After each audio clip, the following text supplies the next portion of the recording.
Welcome to competitive exams. This is the third part of this paper and this part will include MCQs from general mathematics. So question 21 is the decimal fraction 1.269 equals to common fraction. एक decimal fraction दिया गया है, इसको common fraction में कैसे लिखा जाएगा? The correct option here is option A 1 whole 269 over 100.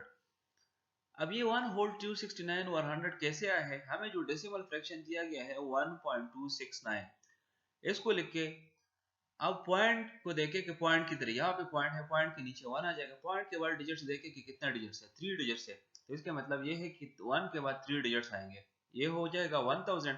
अब अगर किसी नंबर को हम जिस नंबर से डिवाइड करते हैं तो मैथ्स का रूल यही है कि जिससे डिवाइड करे उससे मल्टीप्लाई भी करे, क्योंकि जो असल वैल्यू हो वह अपनी जगह ही रह जाए।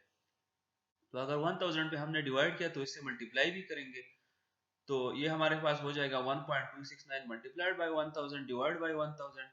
जब ये मल्टीप्लिकेशन हो जाएगी तो इससे आएगा 1269 डिवाइड बाई 1000।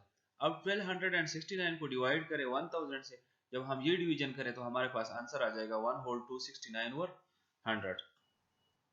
एमसीक्यूज में अक्सर एक फ्रैक्शन दिया हुआ होता है और पूछा जाता है कि ये फ्रैक्शन का कौन सा टाइप है। तो इस कंसेप्ट को क्लियर करने के लिए हम फ्रैक्शन के टाइप्स को देखते हैं। फ्रैक्शन के बेसिकली 6 टाइप्स है, हम एक एक को डिस्कस करते हैं। पहले नंबर पे है proper fraction. Fraction whose numerator are less than the denominators. वो फ्रैक्शन जिनके न्यूमरेटर डिनोमिनेटर से कम हो तो उसको हम प्रॉपर फ्रैक्शन कहेंगे। न्यूमरेटर कौन सा होता है फ्रैक्शन का? जो अपर पार्ट होता है इसको हम न्यूमरेटर कहते हैं और जो लोअर पार्ट होता है इसको हम डिनोमिनेटर कहते हैं। अब इसको अगर देखें, इस फ्रैक्शन को जो मिसाल में दिया है 2 ओवर 3, अब 2 चूंकि न्यूमरेटर है और 3 डिनोमिनेटर है, 2 3 से कम है, तो इसका मतलब ये हो गया कि ये प्रॉपर फ्रैक्शन है। दूसरे नंबर पर है improper fraction. Fraction whose numerator is either equal to or greater than the denominator। वो फ्रैक्शन जिनके न्यूमरेटर या तो डिनोमिनेटर के बराबर हो या डिनोमिनेटर से बड़े हो। अब मिसाल के तौर पर 3 ओवर 3, अब न्यूमरेटर डिनोमिनेटर दोनों बराबर है तो ये एम प्रॉपर फ्रैक्शन हो गया। फिर 5 ओवर 3, अब यहाँ पर न्यूमरेटर 5 है, डिनोमिनेटर 3 है, तो इसका मतलब ये है कि न्यूमरेटर चूंकि डिनोमिनेटर से बड़ा है तो इसी वजह से ये एम प्रॉपर फ्रैक्शन हो गया। फिर तीसरे नंबर पर हमारे पास आता है max fraction, a combination of a proper fraction and a whole number। Proper fraction और होल नंबर की कॉम्बिनेशन को हम मैक्स फ्रैक्शन कहेंगे। प्रॉपर फ्रैक्शन को तो हमने देखा कि प्रॉपर फ्रैक्शन क्या होता है। प्रॉपर फ्रैक्शन के साथ जब एक होल नंबर आ जाए कॉम्बिनेशन में तो मैक्स फ्रैक्शन होगा। मिसाल के तौर पर 3 होल 2 ओवर 3, अब 3 एक होल नंबर है, 2 ओवर 3 एक प्रॉपर फ्रैक्शन है, दोनों कॉम्बिनेशन में आ गए हैं तो ये मैक्स फ्रैक्शन हो गया। फिर आता है like fraction. Fraction that have the same denominators.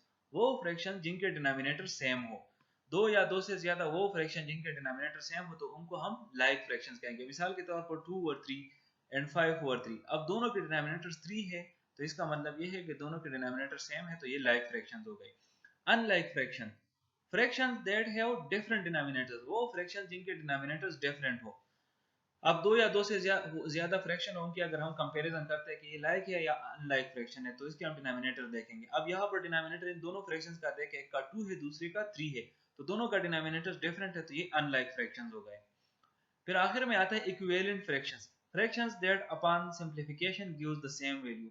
वो फ्रैक्शन जो का अगर सिंप्लीफाई किया जाए तो उनकी जो एंड वैल्यू आती है वो सेम होती है, तो उनको हम इक्विवेलेंट फ्रैक्शंस कहेंगे। अब ये दोनों फ्रैक्शन को हम देखते हैं कि ये दोनों आपस में इक्विवेलेंट है कि नहीं है। पहले नंबर पे है 1 ओवर 2, 1 ओवर 2 को मजीद सिंप्लीफाई नहीं किया जा सकता। फिर 3 ओवर 6 को देखते हैं, 3 ओवर 6 को मजीद सिंप्लीफाई किया जा सकता है। 3 1 ज़र 3 and 3 2 ज़र 6, 3 ओवर 6 की जगह हम 1 ओवर 2 लगा सकते हैं क्योंकि दोनों सेम ही मीनिंग देते हैं। तो इसका मतलब ये है कि 3 ओवर 6 सिंप्लीफाई करने पे 1 ओवर 2 की वैल्यू देती है और पहला फ्रैक्शन 1 ओवर 2 है, तो दोनों की वैल्यू आखिर में जो आती है वो सेम आती है, तो ये इक्विवेलेंट फ्रैक्शन हो गया।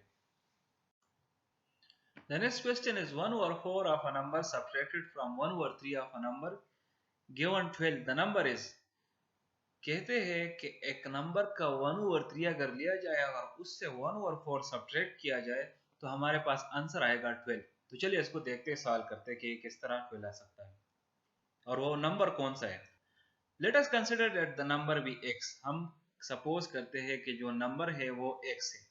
अब कंडीशन के मुताबिक क्या है कि उस नंबर का 1 ओवर 3 पहले लिया जाए, तो 1 ओवर 3x हमने लिया उस नंबर का, फिर उस 1 ओवर 3 ऑफ दैट नंबर से हम सब्ट्रैक्ट क्या करें, 1 ओवर 4 ऑफ दैट नंबर, उस नंबर का 1 ओवर 4 सब्ट्रैक्ट करें तो माइनस 1 ओवर 4x आएगा और रिजल्ट हमारे पास क्या आएगा, the number given 12।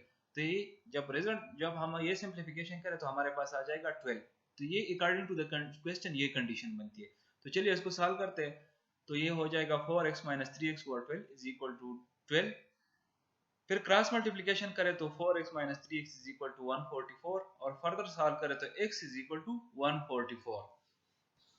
So the correct option here is 144। इसका मतलब ये है कि 144 का 1/3 ले और फिर जो है ना 144 का 1/4 ले, वो आपस में माइनस करे तो हमारे पास आएगा 12।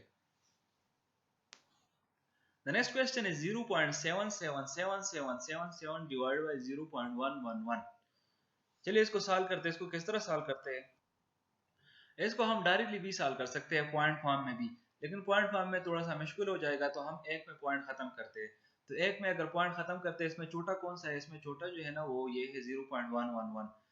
तो इसमें 0.111 जो है वो डिवाइजर है और 0.777777 जो है वो डिवाइडेंड है।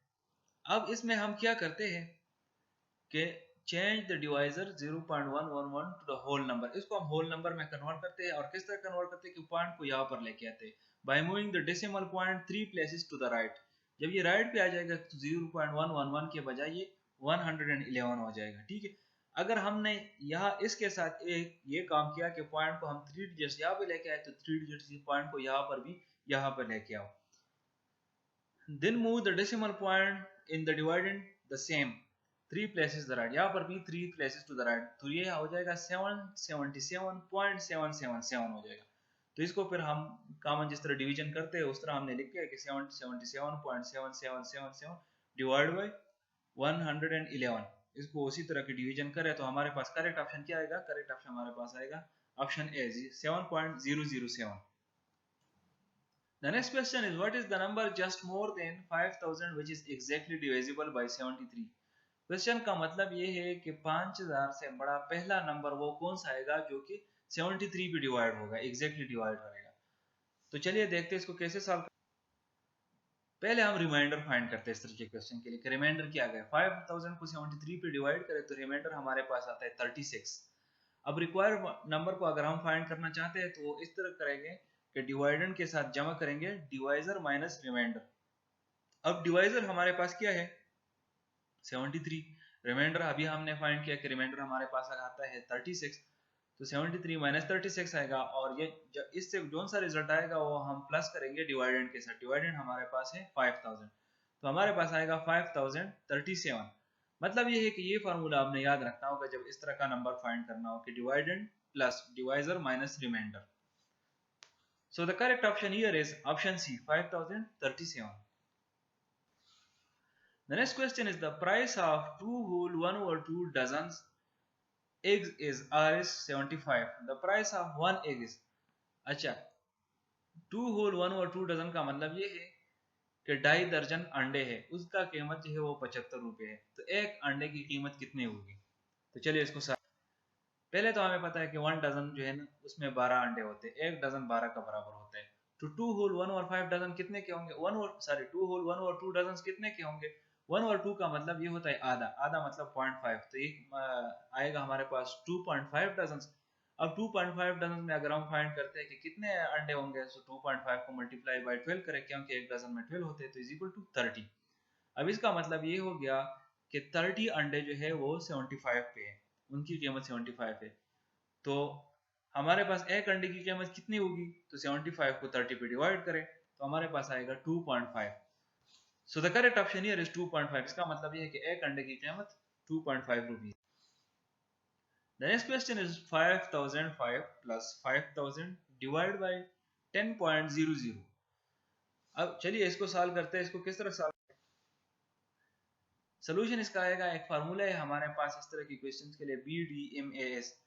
जब भी एक से ज्यादा ऑपरेशंस करने हो तो हमने ये फार्मूला यूज करना होगा। यहाँ पर BDMAS में B का मतलब ब्रैकेट होता है, D का मतलब डिवीजन, M का मतलब मल्टीप्लिकेशन, A का मतलब एडिशन, S का मतलब सब्ट्रैक्शन। अब हम देखते हैं कि इन ऑपरेशन में सबसे पहला ऑपरेशन यहाँ पे कौन सा आता है? B का मतलब ब्रैकेट, ब्रैकेट यहाँ पे कोई नहीं है। फिर डिवीजन आता है, डिवीजन यहाँ पे है 5000 डिवाइड बाय 10। तो हम 5000 डिवाइड बाय 10 पहले करेंगे। तो 5000 जब 10 पे डिवाइड हो जाए तो हमारे पास आंसर आएगा 500।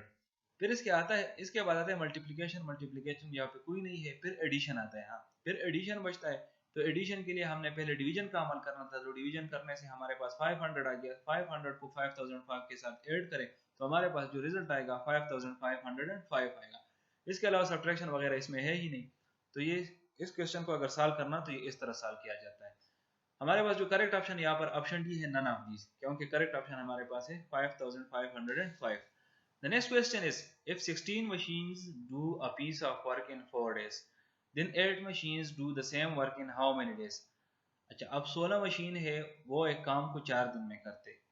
तो अगर 16 की बजाय वो 8 मशीन हो जाए तो वो काम 4 दिनों के बजाय कितने दिनों में अंजाम कर पाएंगे? तो चलिए देखते हैं इसको सॉल्व कैसे। Let us consider that one machine do 1 unit of work in 1 day. हम सपोज करते हैं कि हर एक मशीन जो है वो एक दिन में 1 यूनिट का काम करते हैं। तो 6 मशीन 4 दिनों में कितने यूनिट्स करेंगे? The total units of work done by 6 machines in 4 days is equal to 16 by 4, 64। मतलब ये है कि ये 6 मशीन 4 दिनों में टोटल 64 यूनिट्स काम करते। तो 8 मशीनों को अब 64 यूनिट्स काम करने में कितने दिन लगेंगे? Now let us consider 8 machines do 64 works in y days। हमें चूंकि दिन मालूम नहीं है तो हमें कंसीडर किया है y। तो अकॉर्डिंग टू द कंडीशन ये क्या आएगा, क्या कि हम किस चीज को मल्टीप्लाई करें? मशीन को हम मल्टीप्लाई करेंगे डेज के साथ। उसके साथ हमारे पास कितने यूनिट्स आने चाहिए? 64। तो मशीन हमारे पास 8 है, डेज हमें मालूम नहीं, डेज को हमने कंसीडर किया y और इज इक्वल टू 64 यूनिट्स हमारे पास होने चाहिए सारे। सो 8y इज इक्वल टू 64। इसका मतलब ये है अगर फर्दर सिंप्लीफाई करें तो y हमारे पास आएगा 8। So the correct option here is 8 days। इसका मतलब ये है कि 8 मशीनों को वो काम करने में 8 दिन लगेंगे। The next question is, how many pieces of 0.85 meters can be cut from a rod of 42.5 meters long? एक रॉड है कपड़े की जो कि 42.5 मीटर लंबा है। उसको अगर हमने 0.85 मीटर पीसेस में कट करने हैं तो टोटल कितने पीसेस बनेंगे? देखते हैं। टोटल पीसेस हमारे पास बनेंगे, टोटल उसका लेंथ कितना है? 42.5 है और हम कितना कितना काटते हैं? 0.85। तो सिंपली 42.5 को 0.85 पे डिवाइड करें, हमारे पास टोटल पीसेस बन जाएंगे 50। 50 चूंकि गिवन ऑप्शन में नहीं है, so the correct option is option D, none of this. The next question is, if the sum of three numbers is 93, then the average of the numbers is। अच्छा, 3 numbers है, जब उसको सम करें हम तो 93 उसका सम आएगा। तो एवरेज उन नंबर का क्या आएगा? The correct option here is option C, 31। Average के लिए हमारे साथ फार्मूला होता है कि जब हम एवरेज फाइंड करते हैं तो जिन नंबर्स का हम एवरेज फाइंड करते हैं उनको सम करते हैं और फिर टोटल नंबर्स ऑफ ऑब्जर्वेशन पे डिवाइड करते हैं। अब हमने सम नहीं करना है, सम हम ऑलरेडी हमें दिया गया है कि सम 93 है, तो 93 हो गया और टोटल जो है ना नंबर्स कितने या टोटल ऑब्जर्वेशन कितने हैं? 3 नंबर्स। तो 3 पे डिवाइड करें सिंपली, तो एवरेज हमारे पास 93 divide by 3 is equal to 31। So the correct option is option C. The next question is, if we multiply a fraction by itself and divide by its reciprocal, the fraction thus obtained is 18 whole 26 or 27। The original fraction is, अब दिया गया है कि एक fraction है, अगर उसी fraction को उसके साथ हम मल्टीप्लाई करें, मतलब अपने साथ मल्टीप्लाई करें और फिर क्या करें? फिर डिवाइड करें उस फ्रैक्शन के रेसिप्रोकल लेके उस पर डिवाइड करें, तो हमारे पास जो रिजल्टेंट फ्रैक्शन आएगा वो आएगा 18 होल 26 और 27। तो ओरिजिनल फ्रैक्शन कौन सा होगा? तो चलिए देख सॉल्व करते हैं इसको। Let the fraction be x। हम सपोज करते हैं कि ये जो फ्रैक्शन है, क्योंकि हमें मालूम नहीं है तो हमने सपोज किया कि x एक फ्रैक्शन है। तो अकॉर्डिंग टू द कंडीशन क्या है कि फ्रैक्शन को अपने साथ मल्टीप्लाई करें। तो x फ्रैक्शन है तो अपने साथ मल्टीप्लाई करें, multiplied by 1 sorry multiplied by x हो जाएगा, x मल्टीप्लाइड बाय x हो जाएगा।